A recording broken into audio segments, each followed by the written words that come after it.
En ese momento necesitaba balas, pero parece ser que también necesitaba alguno que otro fiscal. Álvaro Escudero es abogado penalista. Álvaro, buenas noches. Buenas noches.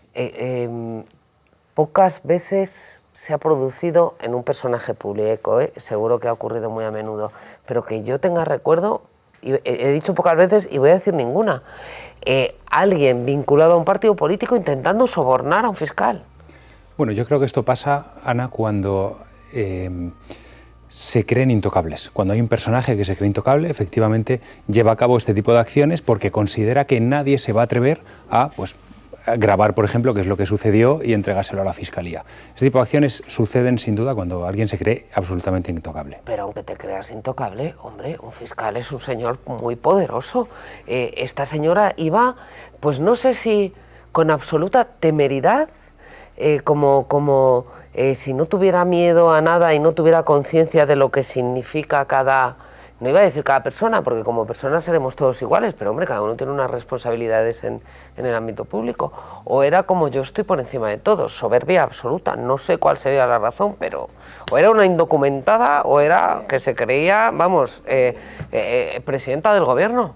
Por encima de todo y además por encima de la ley, porque todos sabemos que intentar sobornar a un fiscal, a un funcionario, en este caso un fiscal, es delito.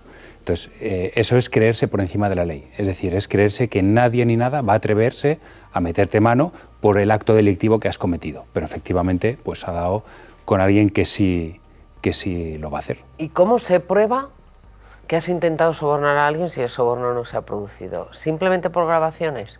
Bueno, pero es que el delito de cohecho, Ana, aunque no se llegue a consumar el soborno, es decir, aunque no se llegue a entregar esa prebenda o ese beneficio, el hecho de intentarlo ya queda consumado el delito.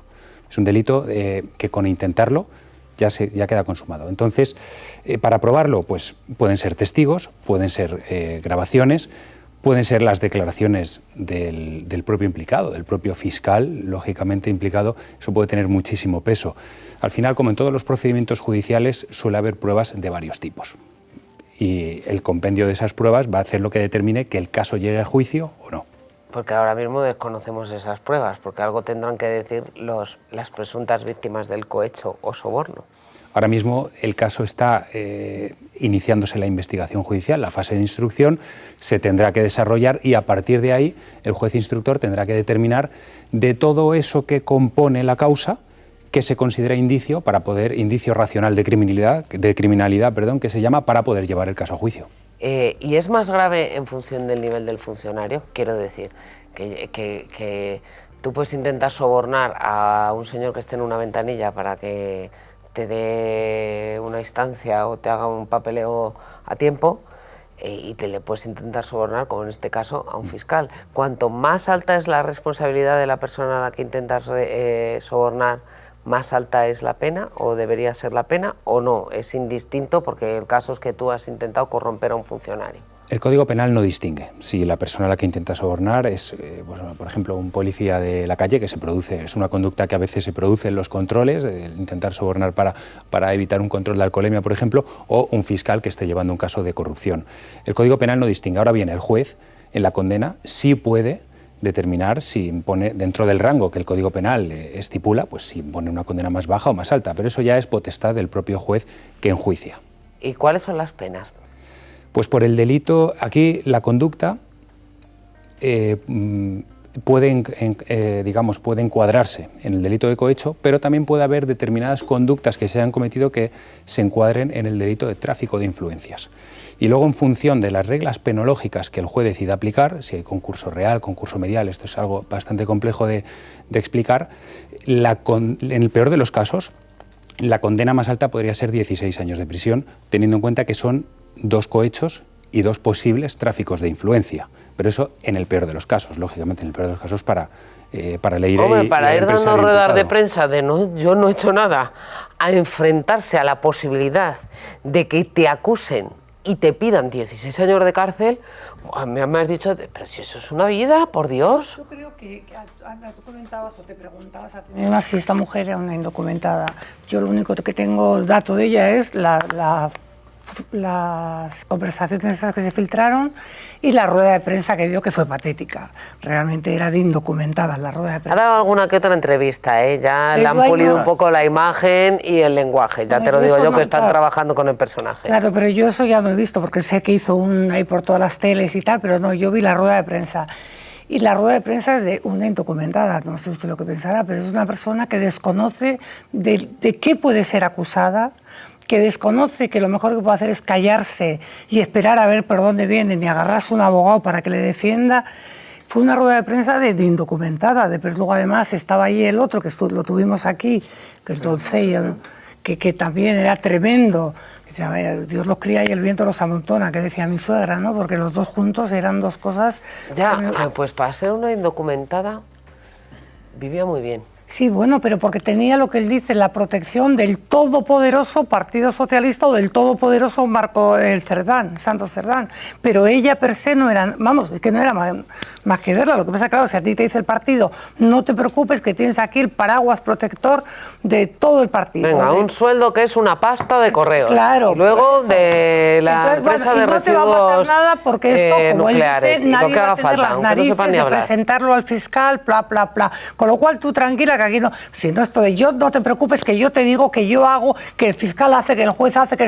Hombre, por Dios, o sea... Ya, claro, estaba ahí, la acusan de intentar sobornar, o de intentar sobornar a dos fiscales, se supone que para beneficiar a las personas de su partido que estaban inmersos en procesos judiciales, claro. Pero es que ella se sentía sobreprotegida por el partido, ¿no cree usted?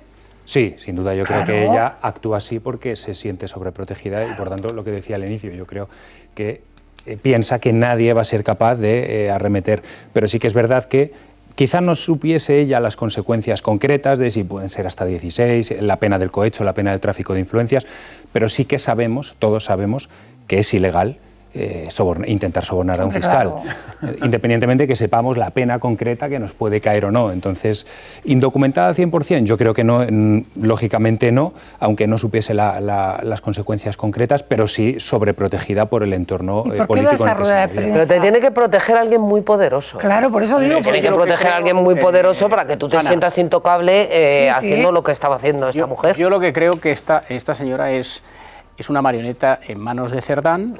Realmente Cerdán mueve los hilos. Pues yo la veo con iniciativa propia también. Esta mujer es una fanática del sanchismo, de Sánchez. Ha estado en puestos directivos en Correos y yo me imagino que eso supone pues cierta lealtad también al partido y al dirigente, pero yo creo que esta mujer se pone a realizar todas esas maniobras, no solamente con los fiscales, sino también con relación a la juez Viedma en Badajoz. Yo creo que se pone porque tiene detrás el apoyo del secretario de organización, que tiene también el de Sánchez. Pero yo no sé si el apoyo o el encargo. Al letrado o el encargo. Que claro, si esto se prueba que te lo han encargado, ¿qué? Bueno, todas las personas que estén implicadas pueden tener, lógicamente, responsabilidades penales. Ahora bien, si como cómplices, como cooperadores necesarios, eso es algo que se va a tener que dirimir en la investigación. Pero yo tengo una pregunta para el letrado.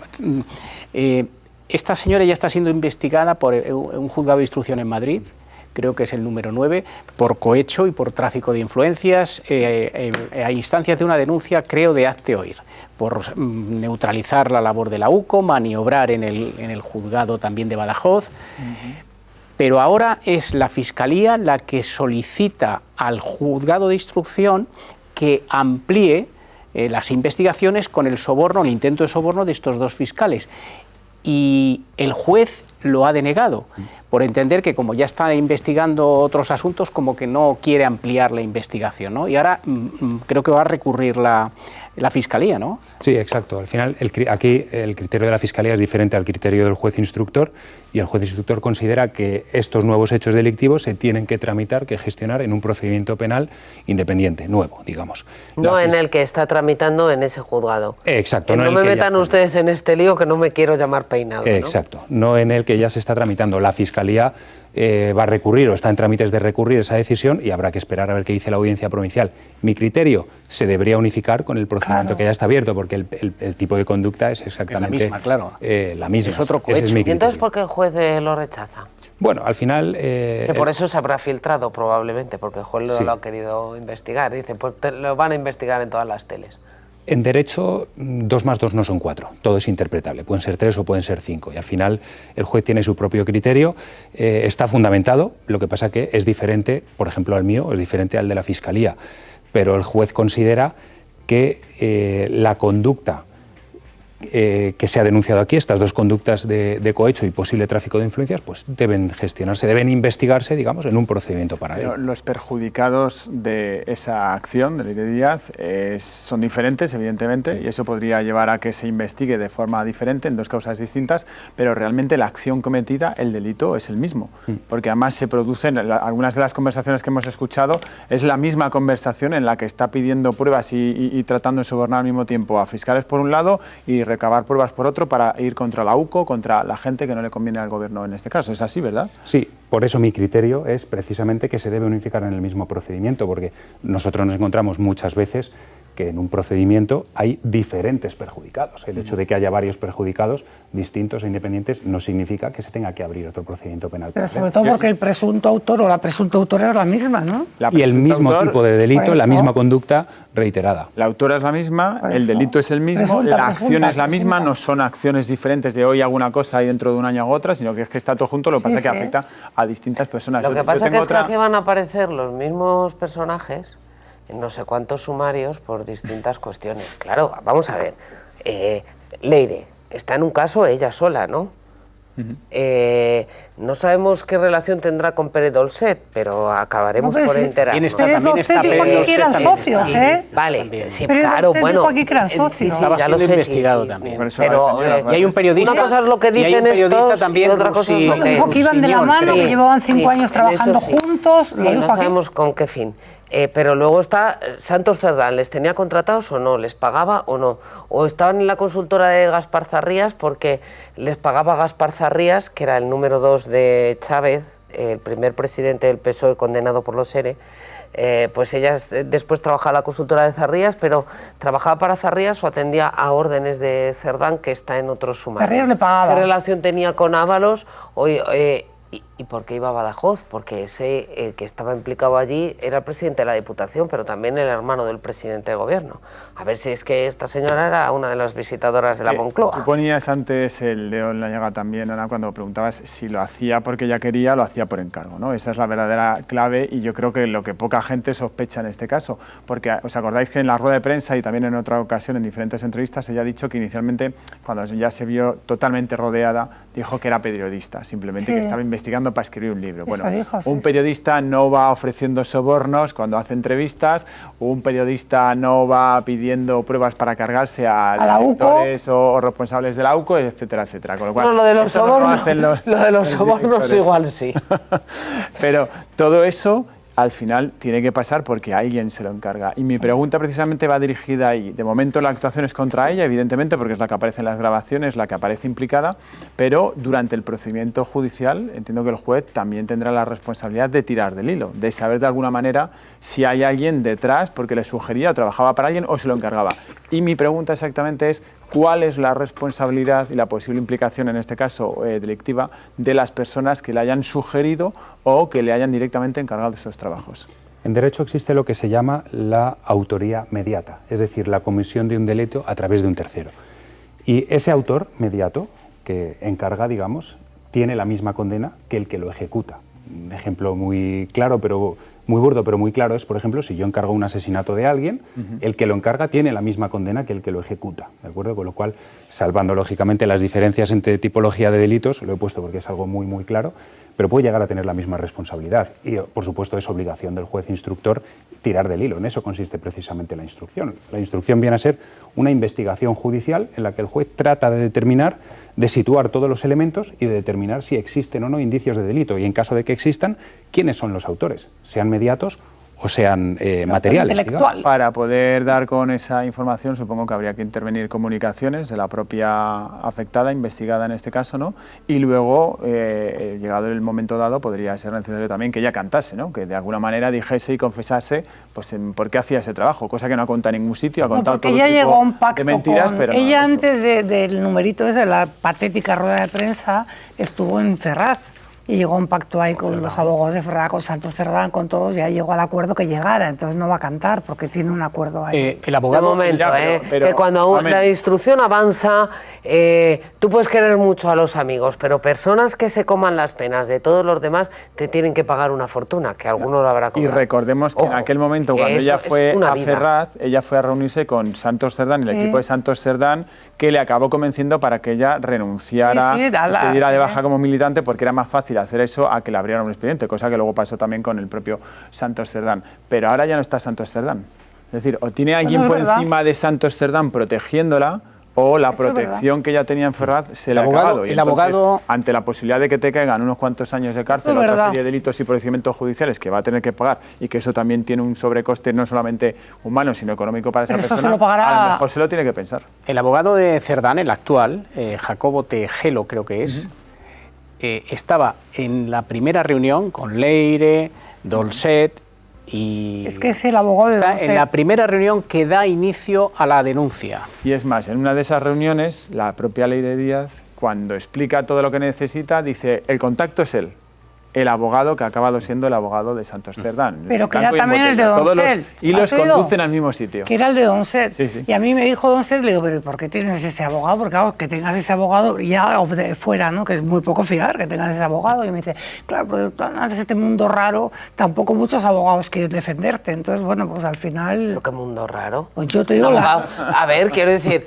es un abogado penalista, tú nos dirás, Álvaro, pero en fin, entiendo que tienes unos clientes, pues que si eres penalista, no son precisamente lo mejor de cada casa. Y casos bastante más truculentos y de sangre y cosas más difíciles de defender que algo relacionado con la corrupción. La respuesta que me dio, Ana, estoy diciendo la respuesta que me dio. Es que yo creo que aquí cada uno está contando su relato. No te digo que están mandándolos a la peluquería todos y a maquillaje, si es que de todas formas, llama Ana, mucho la atención. Seguir directrices o instrucciones de abogados, digamos, de otras partes que pueden terminar estando implicadas en el procedimiento, por parte de Leire, a mí me parecería una opción muy poco inteligente. Claro, si fuera tu clienta, ¿tú qué le dirías? Vamos a centrarnos en tu defensa, estas son tus opciones, y trabajarías con ella en función de sus propios intereses, que supongo que es pasar por la cárcel en menos tiempo posible, si puede ser sin pisarla, y a poder ser no por no el pasar. interés de su jefe o del otro, ¿no? Exacto, salvo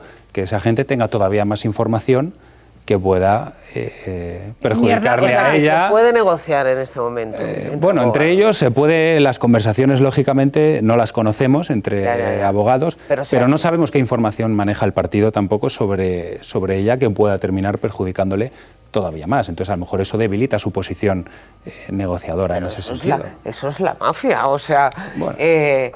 No digas esto porque pueden filtrar esta información sobre ti, que es mucho peor. Eso se tiene que barajar a la hora de preparar una estrategia de Tú tienes que contar con qué herramientas tiene... El fuego amigo, eso es el fuego amigo. Y bueno, en este caso me parece a mí que ya amigo... Pero se llama así, anda, y este es un personaje público. ¿Eso tiene un factor diferencial a la hora de preparar la estrategia de defensa? Bueno, los casos mediáticos siempre es más complicado. Yo he llevado varios y es más complicado trabajar porque al final tienes a la prensa encima. Pero en este caso, también no es lo mismo, por ejemplo, que se enjuicie a través de un tribunal del jurado que un tribunal profesional de jueces, ¿no? Cuando es un tribunal del jurado, determinados delitos, pues ahí sí que es más fácil que la presión mediática o la prensa pueda terminar influyendo de alguna manera en la decisión del jurado. Cuando es un tribunal profesional es un poco más complicado. Pero en este caso no hay opción de jurado, ¿verdad? Sería un tribunal al caso de magistrados. ¿Cabe la posibilidad de que su abogado le diga ha llegado el momento de pactar con la Fiscalía? Porque yo creo que están jugando todos, ¿cómo se llama? Los choques de trenes, a ver quién se mueve primero. O la teoría de los juegos también aplican algunos. ¿Cabe la posibilidad de que esa posibilidad se baraja siempre? Pacto con la Fiscalía y me declaro culpable porque si no lo han hecho los demás, gano incriminando a los otros. Para mí, yo esa posibilidad la planteo primero cuando el cliente es culpable, lógicamente si es inocente hay que pelear la inocencia, y segundo, cuando la carga probatoria por parte de la Fiscalía o de la acusación particular o popular es muy alta y dices, hay un riesgo muy, muy alto de salir condenado y, si salgo condenado, hay un riesgo muy alto de una pena elevada de prisión. Ahí es cuando planteas ese acuerdo de conformidad, ese pacto con la Fiscalía. Ahora bien, para tomar la decisión no se toma en este momento del procedimiento, se toma cuando ya la instrucción ha avanzado y el abogado defensor sabe con qué indicios o con qué pruebas cuenta la acusación, porque si esos indicios o las pruebas, oye, pueden pedir los años que quieran, pueden pedir 16 años si quieren, pero si los indicios o las pruebas son débiles, son endebles, no se sostienen, pues a lo mejor te interesa más ir a juicio.